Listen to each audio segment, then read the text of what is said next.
They blocked it! They filled his drain with snow! Someone yelled as water rushed down the street like a river. I ran outside in boots and saw it with my own eyes. The storm drain at the edge of my property was packed solid with plowed snow. Not natural. Not random. Packed tight like someone made sure nothing could pass. And standing across the street with her arms folded was Karen. 2 days earlier, she had warned me. "If you don't move your truck from the curb during snow removal, we'll handle it." I told her calmly, "I'm parked legally. The curb is public." She didn't like that answer. Now the temperature had jumped overnight. Snow was melting fast. Water had nowhere to go. It backed up from the blocked drain and started spilling into driveways downhill. 85 homes sat on this slope. Mine was at the top. The water wasn't coming toward me. It was flowing past me, into everyone else. A neighbor splashed through ankle-deep water, screaming, "My basement! It's coming through the window well." Another shouted, "Call the city!" Karen stepped forward, trying to take control. "Stay calm. This is normal snowmelt." I walked straight to the drain and started kicking snow away with my boot. It wasn't loose. It was dense, compressed, like it had been shoveled directly into the grate. I looked at her. "Who told the plow driver to pile it here?" She didn't blink. "The HOA manages snow placement." Placement, not removal. Water kept rising. That's when twist number 1 hit. I pulled out my phone and opened the security app. I installed cameras last year after Karen tried to find me for improper holiday lighting. One camera pointed directly at that drain. I scrolled to yesterday afternoon. There it was, the HOA plow truck stopping, the blade lifting, snow being pushed straight into the drain opening, and behind the truck, Karen standing there pointing. I turned the screen toward the growing crowd. Silence. One man whispered, "She did that?" Karen's voice sharpened. "That video proves nothing." Water rushed harder down the slope. Then came the sirens. Not police fire department, flood response. They stepped out, assessed the flow, and one of them yelled, "Why is this storm drain blocked?" I answered before Karen could. "Because someone filled it." The firefighter started digging fast with a shovel. "This should never be covered." "It's the primary runoff channel for this side of the neighborhood." Primary, meaning everything uphill drained through here. Karen tried to spin it. "We had to clear the street." He refused to cooperate. I looked at her calmly. "You buried a public drain to prove a point." That was the line people would remember. Water started spilling over curbs now, down into 3 driveways at once. A woman cried, "My furnace is down there!" And then twist number 2 hit all of us. One of the firefighters checked a small metal plate beside the drain. He wiped it clean and read the stamp. "City property," he said firmly. "Tampering with municipal drainage is a violation." Karen went quiet. Very quiet. Because this wasn't an HOA rule issue anymore. This was city infrastructure. As they cleared the packed snow, water roared into the open grate like it had been waiting to breathe. The flow began to lower slowly. But not before damage was done. Downhill basements were already flooding. Neighbors were staring at Karen now. Not confused, not unsure, angry. But what she didn't know yet was that I had already filed a complaint about snow piling near that drain last winter, and the city had sent a written warning to the HOA about obstruction risk, which meant this wasn't a mistake. It was a repeat violation. And when city investigators see repeat violations that cause property damage, they don't just send warnings, they send bills. By sunset, the water finally went down. But the damage didn't. Basement carpets were soaked. Drywall was cut open. Fans were running in at least 20 homes. Insurance adjusters started showing up the next morning like it was a storm zone. At first, some neighbors blamed the weather. "It was a fast melt," one man said. "These things happen." Karen grabbed that line fast. She walked door to door saying, "This was unavoidable. The city should have designed better drainage." But then the videos started spreading. Not just mine. 2 other neighbors had doorbell footage of the plow, pushing snow directly into the drain. In one clip, Karen's voice could be heard saying, "Pack it tight so it doesn't refreeze across the road." Pack it tight. That sentence moved through the neighborhood like fire. Still, real life isn't clean. Some board members tried to calm people down. "Let's not rush to blame. We need facts." Facts came quickly. The city inspector returned with a clipboard and a serious tone. He photographed the drain, measured the packed ice still stuck around the edges, and then asked one question in front of everyone. Who authorized snow placement over municipal drainage? No one answered at first. Karen stepped forward. We followed standard snow procedures.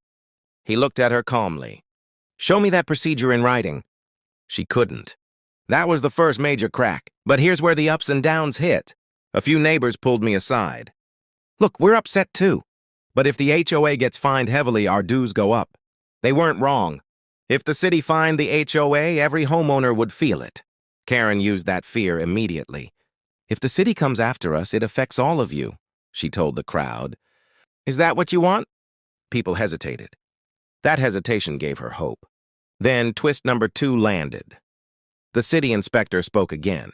Since this is a repeated obstruction notice, liability may shift to the individual who directed the action. Individual, not HOA. Karen's face changed, he continued. We issued a warning last winter after a complaint was filed about improper snow placement near this same drain. All eyes slowly turned toward me. Yes, I filed that complaint quietly last year, when I saw snow stacked dangerously close. I didn't make it public. I just wanted it documented. Karen looked at me like she just understood the bigger picture. You planned this, she whispered. I shook my head. I prepared. That was the line. The inspector added, with documented prior notice, directing obstruction may qualify as negligence. Negligence means personal liability, not shared dues, not community burden. Her burden. But it still wasn't over. Karen tried one last move. She pulled out printed emails. Here, she said loudly. Several residents approved aggressive snow clearing for safety. One man stepped forward. We approved clearing streets, not blocking drains. Another woman held up her phone. You never said you buried the storm system. The room, or rather the street, shifted again. Ups and downs. For a moment, it looked like it might turn into a shouting match. Then the firefighter who first cleared the drain walked back over. He wasn't dramatic, just steady. I've worked flood calls for 15 years, he said. Water follows gravity. You block the exit at the top, you flood the bottom. That's not weather, that's physics. Silence fell heavy. Karen looked around and realized something important. No one was defending her anymore. The city inspector closed his folder. A formal review will determine liability for damages across 85 homes. 85. That number echoed.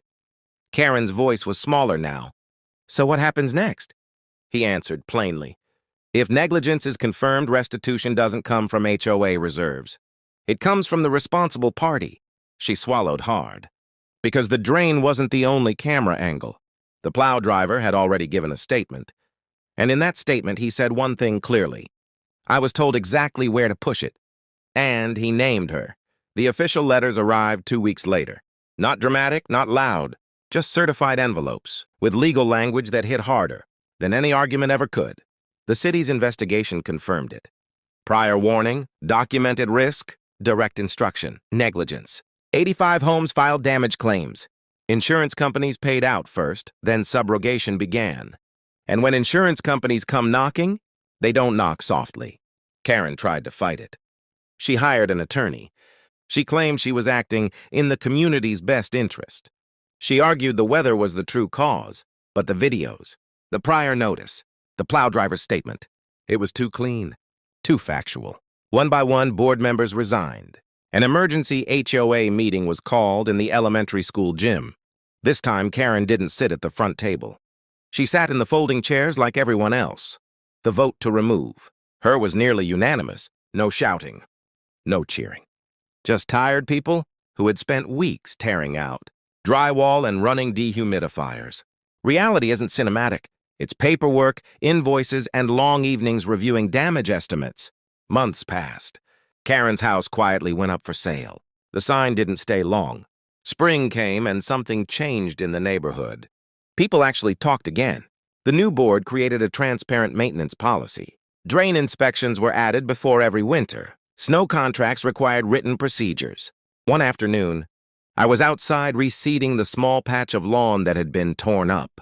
During the flooding cleanup, my neighbor from down the slope walked over with 2 coffees. Funny, he said, handing me one. All this over a pile of snow. I looked up at the now clear storm drain at the top of the hill. It was never about the snow, I said. It was about control. Kids were riding bikes again. Lawns were recovering. The street felt lighter. The drain. It's still there, clear, unblocked. And every winter, when the plows come through, they leave a wide, careful gap around it. No one even has to say anything anymore. Because sometimes the biggest climaxes in real life aren't explosions. They're consequences. Summer brought something no one expected. A block party. It started as a simple idea from the new HOA board, a fresh start BBQ. No speeches, no politics, just food trucks, folding tables, and a bounce house for the kids. At first, people were hesitant. After everything, the street still carried quiet scars. But by late afternoon, music was playing, grills were smoking, and neighbors who hadn't spoken in months were laughing again. The most surprising moment? 85 small trees lined the sidewalk. One for every home that had been affected. The new board had used leftover insurance, administrative funds, completely legally and transparently, to plant them along the hill where the flooding started. Maple and oak saplings, spaced evenly, their roots carefully set far from the storm drain. A reminder and a promise. As the sun went down, the firefighter who had cleared the drain showed up with his kids. The city inspector even stopped by briefly, smiling when he saw the open, clean runoff channel at the top of the street. And then something even more unexpected happened. Karen walked up. Not loud, not defensive, just quiet. She looked thinner, tired, but not angry. "I came to say I'm sorry," she said, not to the crowd, not dramatically, just to the group of neighbors standing nearby.